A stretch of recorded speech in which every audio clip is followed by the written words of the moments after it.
Hello, grade eights.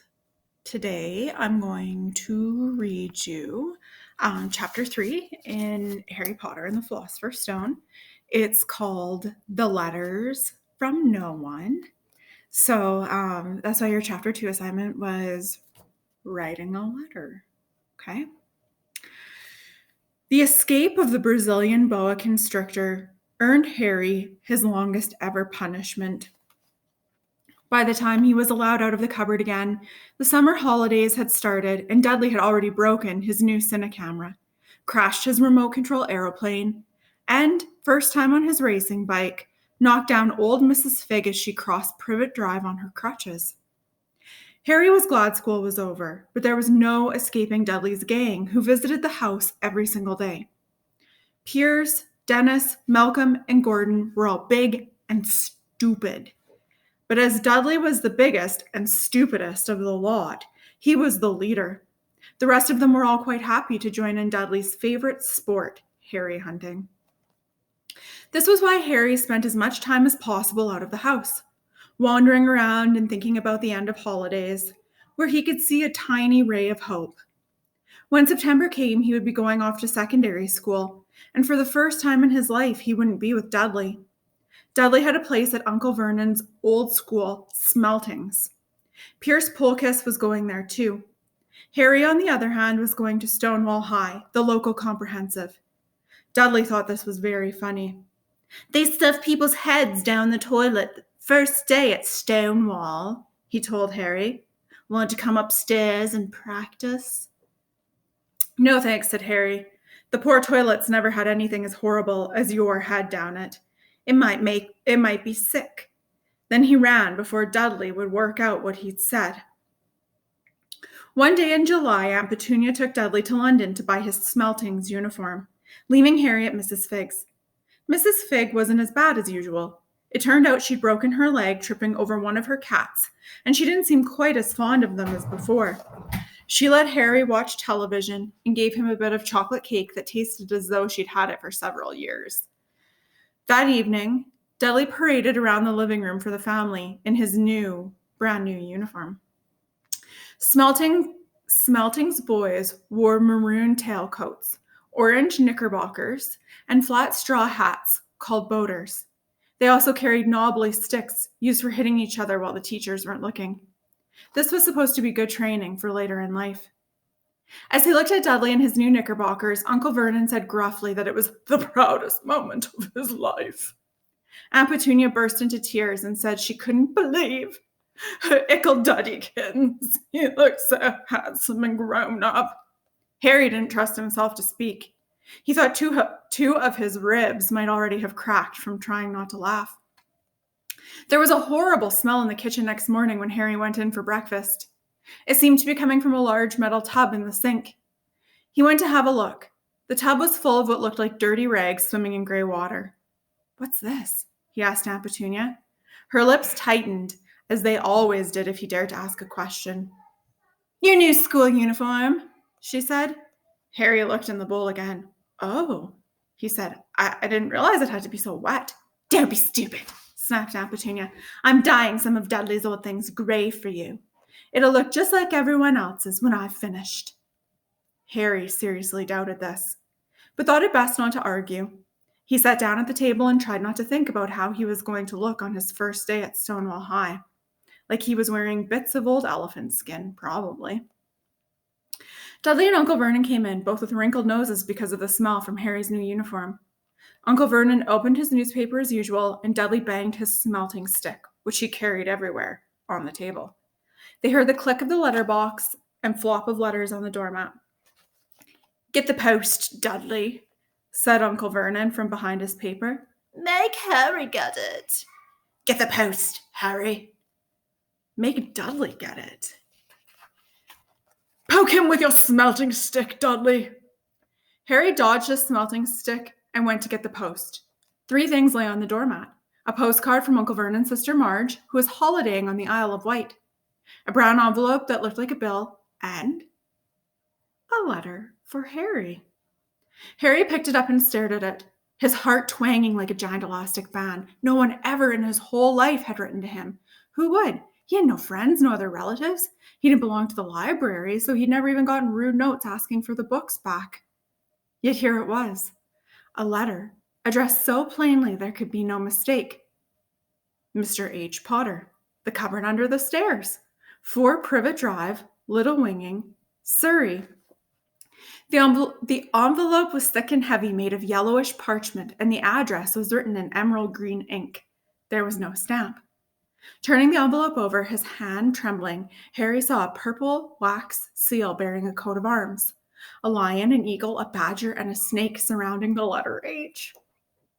The tongue wags. "Hurry up, boy!" shouted Uncle Vernon from the kitchen. "What are you doing? Checking for letter bombs?" He chuckled at his own joke. Harry went back to the kitchen, still staring at his letter. He handed Uncle Vernon the bill and the postcard, sat down, and slowly began to open the yellow envelope. Uncle Vernon ripped open the bill, snorted in disgust, and flipped over the postcard. "Marge is ill," he informed Aunt Petunia. "Ate a funny whelk." "Dad," said Dudley suddenly. "Dad, Harry's got something." Harry was on the point of unfolding his letter, which was written on the same heavy parchment as the envelope, when it was jerked sharply out of his hand by Uncle Vernon. "That's mine," said Harry, trying to snatch it back. "Who'd be writing to you?" sneered Uncle Vernon, shaking the letter open with one hand and glancing at it. His face went from red to green faster than a set of traffic lights, and it didn't stop there. Within seconds, it was the grayish white of old porridge. "Petunia," he gasped. Dudley tried to grab the letter to read it, but Uncle Vernon held it high out of his reach. Aunt Petunia took it curiously and read the first line. For a moment, it looked as though she might faint. She clutched her throat and made a choking noise. "Vernon! Oh my goodness, Vernon!" They stared at each other, seeming to have forgotten that Harry and Dudley were still in the room. Dudley wasn't used to being ignored. He gave his father a sharp tap on the head with a smelting stick. "I want to read the letter," he said loudly. "I want to read it," said Harry furiously, "as it's mine." "Get out, both of you!" croaked Uncle Vernon, stuffing the letter back inside its envelope. Harry didn't move. "I want my letter!" he shouted. "Let me see it!" demanded Dudley. "Out!" roared Uncle Vernon, and he took both Harry and Dudley by the scruffs of their necks and threw them into the hall, slamming the kitchen door behind them. Harry and Dudley promptly had a furious but silent fight over who would listen at the keyhole. Dudley won. So Harry, his glasses dangling from one ear, lay flat on his stomach to listen at the crack between the door and the floor. "Vernon," Aunt Petunia was saying in a quivering voice, "look at the address. How could they possibly know where he sleeps? You don't think they're watching the house? Watching, spying, might be following us," muttered Uncle Vernon wildly. "But what should we do, Vernon? Should we write back? Tell them we don't want—" Harry could see Uncle Vernon's shiny black shoes pacing up and down the kitchen. "Nope," he said finally. "Nope, we'll ignore it. If they don't get an answer, yep, that's best. We don't do anything." "But I'm not having one in the house, Petunia. Didn't we swear when we took him in we'd stamp out this dangerous nonsense?" That evening, when he got back from work, Uncle Vernon did something he'd never done before. He visited Harry in his cupboard. "Where's my letter?" said Harry, the moment Uncle Vernon had squeezed through the door. "Who's writing to me?" "No one. It was addressed to you by mistake," said Uncle Vernon shortly. "I've burned it." "It was not a mistake," said Harry angrily. "It had my cupboard on it." "Silence!" yelled Uncle Vernon, and a couple of spiders fell from the ceiling. He took a few deep breaths and then forced his face into a smile, which looked quite painful. Yes, Harry, about this cupboard. Your aunt and I have been thinking. You're really getting a bit too big for it. We think it might be nice if you moved into Dudley's second bedroom." "Why?" said Harry. "Don't ask questions," snapped his uncle. "Take this stuff upstairs now." But Dursley's house had 4 bedrooms. One for Uncle Vernon and Aunt Petunia, one for visitors, usually Uncle Vernon's sister Marge, one where Dudley slept, and one where Dudley kept all the toys and things that wouldn't fit into his first bedroom. It only took Harry one trip upstairs to move everything he owned from the cupboard to his room. He sat down on the bed and stared around him. Nearly everything in here was broken. The month-old Cinecamera was lying on top of a small working tank Dudley had once driven over next door's dog. In the corner was Dudley's first ever television set, which he'd put his foot through when his favorite program had been canceled. There was a large bird cage, which had once held a parrot that Dudley had swapped at school for a real air rifle, which was up on the shelf with the end all bent because Dudley had sat on it. Other shelves were full of books. They were the only things in the room that looked as though they'd never been touched. From downstairs came the sound of Dudley bawling at his mother. I don't want him in there. I need that room. Make him get out. Harry sighed and stretched out on the bed. Yesterday he'd have given anything to be up here. Today he'd rather be back in his cupboard with that letter than up here without it. Next morning at breakfast, everyone was rather quiet. Dudley was in shock. He'd screamed, whacked his father with a smelting stick, been sick on purpose, kicked his mother, and thrown his tortoise through the greenhouse roof, and he still didn't have his room back. Harry was thinking about this time yesterday and bitterly wishing he'd opened the letter in the hall. Uncle Vernon and Aunt Petunia kept looking at each other darkly. When the post arrived, Uncle Vernon, who seemed to be trying to be nice to Harry, made Dudley go and get it. They heard him banging things with his smelting stick all the way down the hall. Then he shouted, There's another one! Mr. H. Potter, the smallest bedroom for Privet Drive. With a strangled cry, Uncle Vernon leapt from his seat and ran down the hall. Harry right behind him. Uncle Vernon had to wrestle Dudley to the ground to get the letter from him, which was made difficult by the fact that Harry had grabbed Uncle Vernon around the neck from behind. After a minute of confused fighting, in which everyone got hit a lot by the smelting stick, Uncle Vernon straightened up, gasping for breath, with Harry's letter clutched in his hand. Go to your cupboard. I mean, your bedroom. He wheezed at Harry. Dudley, go. Just go. Harry walked round and round his new room. Someone knew he had moved out of his cupboard, and they seemed to know he hadn't received his first letter. Surely that meant they'd try again. And this time he'd make sure they didn't fail. He had a plan. The repaired alarm clock rang at 6 o'clock the next morning. Harry turned it off quickly and dressed silently. He mustn't wake the Dursleys. He stole downstairs without turning on any of the lights. He was going to wait for the postman on the corner of Privet Drive and get the letters for number 4 first. His heart hammered as he crept across the hall toward the front door. Arrgh! Harry leapt into the air. He trodden on something big and squashy on the doormat. Something alive. Lights clicked on upstairs, and to his horror, Harry realized that the very big squashy something had been his uncle's face. Uncle Vernon had been lying at the foot of the front door in a sleeping bag, clearly making sure that Harry didn't do exactly what he'd been trying to do. He shouted at Harry for about half an hour, and then told him to go and make a cup of tea. Harry shuffled miserably off to the kitchen, and by the time he got back, the post had arrived, right into Uncle Vernon's lap. Harry could see 3 letters addressed in green ink. He began, but Uncle Vernon was tearing the letters into pieces before his eyes. Uncle Vernon didn't go to work that day. He stayed at home and nailed up the letterbox. See, he explained to Aunt Petunia through a mouthful of nails, if they can't deliver them, they'll just give up. I'm not sure that'll work, Vernon. Oh, these people's minds work in strange ways, Petunia. They're not like you and me, said Uncle Vernon, trying to knock in a nail with a piece of fruitcake Aunt Petunia had just brought him. On Friday, no fewer than 12 letters arrived for Harry. As they couldn't go through the letterbox, they had been pushed under the door, slotted through the sides, and a few even forced through the small window in the downstairs toilet. Uncle Vernon stayed at home again. After burning all the letters, he got out a hammer and nails and boarded up the cracks around the front and back doors so no one could get out. He hummed Tiptoe Through the Tulips as he worked and jumped at small noises. Uncle Vernon's losing it. On Saturday, things began to get out of hand. 24 letters to Harry found their way into the house, rolled up and hidden inside each of the 24 eggs that their very confused milkman had handed Aunt Petunia through the living room window. While Uncle Vernon made furious telephone calls to the post office and the dairy, trying to find someone to complain to, Aunt Petunia shredded the letters in her food mixer. Who on earth wants to talk to you this badly? Dudley asked Harry in amazement. On Sunday morning, Uncle Vernon sat down at the breakfast table looking tired and rather ill, but happy. No post on Sundays, he reminded them as he spread marmalade on his newspapers. He's really lost it. No damn letters today. Something came whizzing down the kitchen chimney as he spoke and caught him sharply on the back of the head.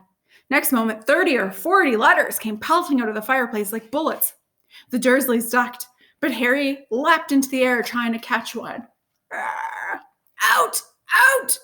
Uncle Vernon seized Harry around the waist and threw him into the hall. When Aunt Petunia and Dudley, When Aunt Petunia and Dudley had run out with their arms over their faces, Uncle Vernon slammed the door shut. They could hear the letters still streaming into the room, bouncing off the walls and floor. That does it, said Uncle Vernon, trying to speak calmly, but pulling great tufts out of his mustache at the same time. I want you all back here in 5 minutes, ready to leave. We're going away. Just pack some clothes. No arguments. He looked so dangerous, with half his mustache missing, that no one dared to argue. 10 minutes later, they had wrenched their way through the boarded-up doors and were in the car, speeding towards the motorway. Dudley was sniffling in the back seat. His father had hit him round the head for holding them up while he tried to pack his television, video, and computer in his sports bag. They drove, and they drove. Even Aunt Petunia didn't dare ask where they were going. Every now and then, Uncle Vernon would take a sharp turning and drive in the opposite direction for a while. Shake him off. Shake him off, he would mutter whenever he did this. They didn't stop to eat or drink all day. By nightfall, Dudley was howling. He never had such a bad day in his life. He was hungry. He missed 5 television programs he wanted to see, and he never got so long without blowing up an alien on his computer. Uncle Vernon stopped at last outside a gloomy-looking hotel on the outskirts of the big city. Dudley and Harry shared a room with twin beds and damp, musty sheets. Dudley snored, but Harry stayed awake, sitting on the windowsill, staring down at the lights of passing cars and wondering. They ate stale cornflakes and old tinned tomatoes on toast for breakfast the next day. They had just finished when the owner of the hotel came over to their table. "Excuse me, but is one of you Mr. H. Potter? Only I got about 100 of these at the front desk." She held up the letter so they could read the green ink address. Mr. H. Potter, room 17, Railview Hotel, Cokeworth. Harry made a grab for the letter, but Uncle Vernon knocked his hand out of the way. The woman stared. "I'll take them," said Uncle Vernon, standing up quickly and following her from the dining room. "Wouldn't it be better just to go home, dear?" Aunt Petunia suggested timidly hours later. But Uncle Vernon didn't seem to hear her. Exactly what he was looking for, none of them knew. He drove them into the middle of a forest, got out, looked around, shook his head, got back in the car, and off they went again. The same thing happened in the middle of a plowed field, halfway across a suspension bridge, and at the top of a multi-story car park. "Dad's gone mad, hasn't he?" Dudley asked Aunt Petunia dully late that afternoon. Uncle Vernon had parked at the coast, locked them all inside the car, and disappeared. It started to rain. Great drops beat on the roof of the car. Dudley sniveled. "It's Monday," he told his mother. "The great Humberto's on tonight. I want to stay somewhere with the television." Monday? This reminded Harry of something. If it was Monday, you could usually count on Dudley to know the days of the week because of television, and tomorrow, Tuesday, was Harry's 11th birthday. Of course, his birthdays were never exactly fun. Last year, the Dursleys had given him a coat hanger and a pair of Uncle Vernon's old socks. Still, you weren't 11 every day. Uncle Vernon was back and he was smiling. He was also carrying a long, thin package and didn't answer Aunt Petunia when she asked what he'd bought. "Found the perfect place," he said. "Come on, everyone out." It was very cold outside the car. Uncle Vernon was pointing at what looked like a large rock way out to sea. Perched on top of the rock was the most miserable little shack you could imagine. One thing was certain, there was no television in there. "Storm forecast for tonight," said Uncle Vernon gleefully, clapping his hands together. "And this gentleman kindly agreed to lend us his boat." A toothless old man came ambling up toward them, pointing with a rather wicked grin at the old rowing boat bobbing in the iron gray water below them.